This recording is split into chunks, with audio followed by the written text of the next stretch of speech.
નવા રંગ નવા રૂપ સાથે, નવા મુદ્દાઓ સાથે, નવી ઓળખ સાથે, દેશ વિદેશના સમાચાર, દરેક રાજ્યોના સમાચાર, દરેક જિલ્લાઓની માહિતી, સત્તાની પડખે નહીં જનતાની પડખે રહીશું.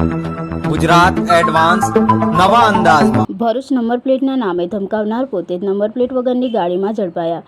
ઉર્વિસ મોતીના મોતના જવાબદારો જેલ ભેગા થયા. ભરૂચ શહેરમાં પોલીસના નામે ખોટી ઓળખ આપી નિર્દોષ વાહન ચાલકોને શિકાર બનાવતી ગેંગનો એ ડિવિઝન પોલીસે પર્દાફાશ કર્યો છે. રહાળપુર રોડ પર બનેલી આ ઘટનામાં નકલી પોલીસના ડરથી એક વ્યક્તિને રસ્તા પર જ હાર્ટ એટેક આવતા તેમનું કરુણ મોત નીપજ્યું હતું. પોલીસે આ મામલે કડક કાર્યવાહી કરી 4 આરોપીઓને જેલના સળિયા પાછળ ધકેલી દીધા છે. ઘટનાની વિગત મુજબ ભોલાવ વિસ્તારના રહીશ 43 વર્ષીય ઉર્વિસ મોતી ગત 20 ફેબ્રુઆરીએ પોતાની પત્ની સાથે એક્ટિવા પર જઈ રહ્યા હતા. આ દરમિયાન રહાળપુર માર્ગ પર 4 શખ્સોએ તેમને હાતર્યા હતા અને પોતે પોલીસ હોવાની ઓળખ આપી હતી. તમારા વાહનમાં નંબર પ્લેટ કેમ નથી તેમ કહી આ ટોળકીએ ઉર્વિસભાઈને ધમકાવવાનું અને દંડના નામે પૈસા પડાવવાનું શરૂ કર્યું હતું. નકલી પોલીસની આ દાદાગીરીથી ઉર્વિસભાઈ એટલા ગભરાઈ ગયા કે તેમને સ્થળ પર જ હૃદયરોગનો હુમલો આવ્યો હતો.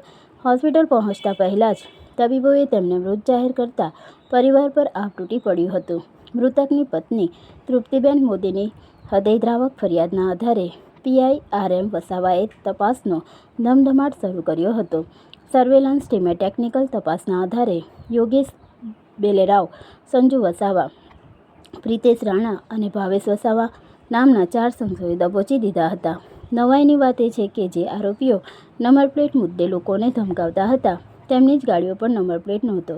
પોલીસે બંને વાહનો જપ્ત કરી તપાસ કરતા મળ્યું કે પકડાયેલા તમામ શખ્સોએ ગુનાહિત ઇતિહાસ ધરાવે છે. એક નિર્દોષ વ્યક્તિના મોતના જવાબદાર આ નકલી પોલીસ કર્મચારીઓ સામે કડકમાં કડક સજા થાય તેવી માંગ ઉઠી રહી છે.